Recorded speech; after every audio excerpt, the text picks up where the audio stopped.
Hey everybody, John the Other here. And I want to suggest today that we live by the rules of women. Some people might argue that this is a really great thing. I won't make a comment on that.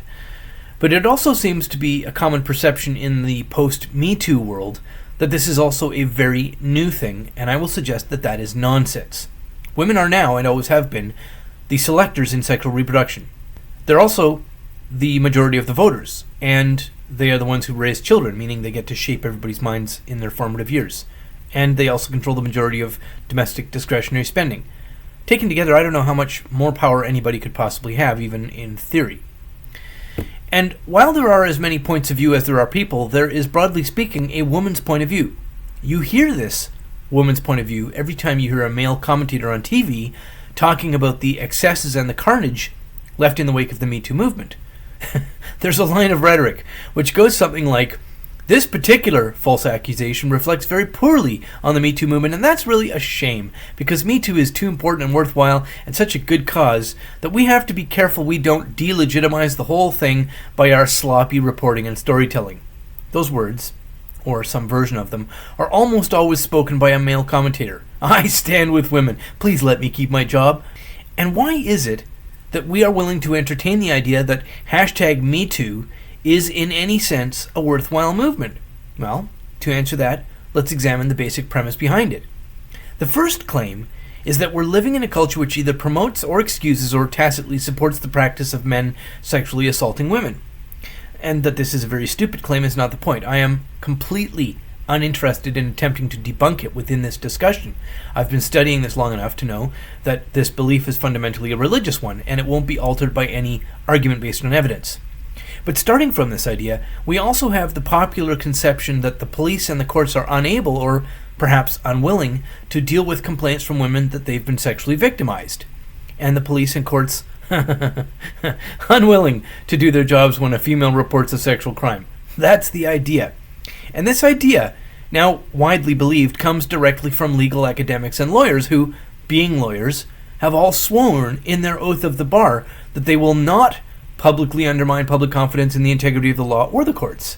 People like David Butt, who explicitly stated in Canada's Globe and Mail, quote, "We are failing the community of sexual assault victims," end quote. But Mr. Butt is not a Crown prosecutor. He's a lawyer whose principal work is as a defense attorney. And despite this, he persistently, in his public rhetoric, uses the word survivor and victim rather than the legally proper words accuser or complainant.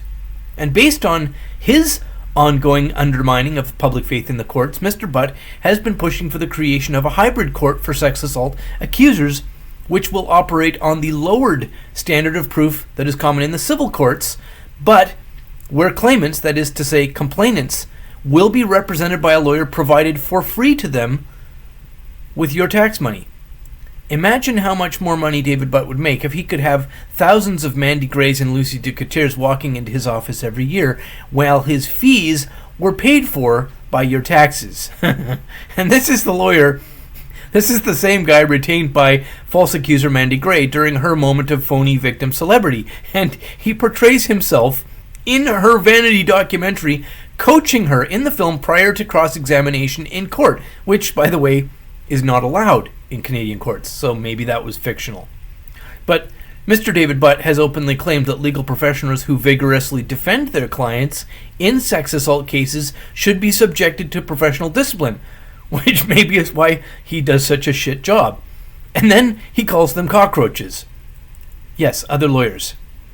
And this belief, of course, the one that the courts either cannot or refuse to properly address incidents of criminal victimization of women, is obviously not true unless we decide that the proper purpose of the court is a place for some kind of especially sadistic and grotesque format of women's therapy rather than a place for seeking justice. But that digression doesn't matter for the sake of this conversation, because despite being false, it's an idea that women widely believe in. The courts do not help them. And Me Too, the hashtag and the popular social movement, is apparently the answer to this combination of terrible difficulties that women face. So instead of addressing reports of sexual abuse or sexual assault through the police, because, these things are crimes, The Metoo movement instead handles complaints of sexual assault and abuse by mobilizing mainstream as well as social media. And if I'm going to be completely honest, I can see some real attractions to this approach for women. An accusation, or let's be generous here, call it a complaint of sexual assault, is serviced on behalf of the complainant much, much faster by media than it would be serviced by the conventional mechanism of the police and courts. And on top of that, media provides a far more reliable outcome for the accuser. The target of an accusation is swiftly and reliably demolished. No long waiting time to get into court, no difficult courtroom cross-examination of the complainant, and very little of the uncertainty of outcome that a courtroom might eventually deliver. For example, false accuser Lucy Ducateur really did think she was going to become, for sexual assault, what David Beckham was for Armani underwear. And that didn't work out like she planned, because the courtroom turned out to be a place where a heavy emphasis is placed on the truth, and Ducateur's accusations really didn't fit in with that. Sad day for her. She's now widely known as a false accuser and a fraud. But of course, looking at the shift away from the courts and the police and the move towards media as a replacement, these very clear advantages to the accusers rest only with them. In fact, whether an accuser was legitimately a victim or whether they're making an accusation lacking truth makes very little difference in the court of media. This means that people improperly accused are now very often devastated, their lives permanently derailed by a very efficient process of trial by media, and there is almost no path to factual defense or recovery for them. Lives are being ruined, and a great percentage of those are the lives of innocent people. Now, one of the advantages that the actual courts had over the much faster trial by media was that the courts and the police stand as a barrier against vigilante justice, mob justice, lynchings, witch burnings, and similar catastrophes, and not just a catastrophe to the person who runs afoul of an ill-informed and angry mob. The community in which quick as lightning life destruction through media is practiced rapidly transforms from a functional community to one in which social trust vanishes. Because it turns out that human beings who can quickly dispose of each other through empty of fact accusation with no risk to themselves will do exactly that, particularly if a benefit can be gained in the process. And setting aside competition for jobs or for public funding or for political office, for women there are a couple of very powerful benefits just by claiming the status of victim. Increased social status, access to victim compensation, the powerful drug of attention, just to name a few items. And these incentives exist both for actual victims as well as non-victims who just want attention. In fact, contrary to popular rhetoric, there is much more incentive to field false accusations in the media than there ever was in the old-fashioned and slow-moving legal courts. The rhetoric, oppositional rhetoric, being that public scrutiny prevents false accusations because of the trauma of so-called re-victimization falls apart. As bone-crushingly obvious as it might be, it's necessary for me to point out that there can be no legitimate use of the word re in front of the word victimization when an accuser was not a victim to begin with but is only an incentivized liar. Now, I apologize for being so pedantic and repetitive on this point, but the oppositional rhetoric is persistent in its abject and bottomless stupidity and naked self-contradiction, and it needs to be put in a pine box and labeled fraud and nailed firmly shut. But Metoo, the movement, is at its core, in its most simple definition, the abandonment of the police and courts in favor of an internet-facilitated vigilante ethic. That's what Metoo is. It's the embracing of the lynch mob. It's the abandonment of the formal rule of law. It is the rule of women.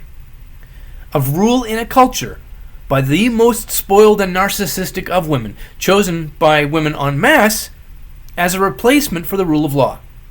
And this is the thing that we keep hearing described by professional commentators as too vital and important to let it be derailed by whatever single false accusation they might be discussing in that particular moment.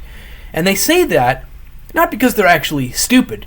They say it because they lack the courage to describe Metoo truthfully as the abandonment of the rule of law in favor of rule by the whim of the most petty of women, each a miniature tyrant, deciding on whether you get to live your life or be exiled from everything you've ever worked for based only on their whim and emotion. I don't need to tell you if that's good or bad. If you're a competent adult, you have a functional intelligence and you have the ability to see predictable outcomes when they're right in front of you. Does anybody think we're going to keep the free, safe, cooperative, and prosperous society that we now enjoy if we throw away the principle it was built on? I mean, you're not stupid, are you? And although I call this the rule of women, let's be clear, the alternative is not the rule of men or the rule by men. The alternative is a society under the rule of law, where individual justice is not decided by the impulsive, moody fiat of an archetypal 13-year-old girl, instead by a code of law which is then mediated and interpreted by professionals of the legal trade. These are the two choices, and women are now deciding for us which one we will have.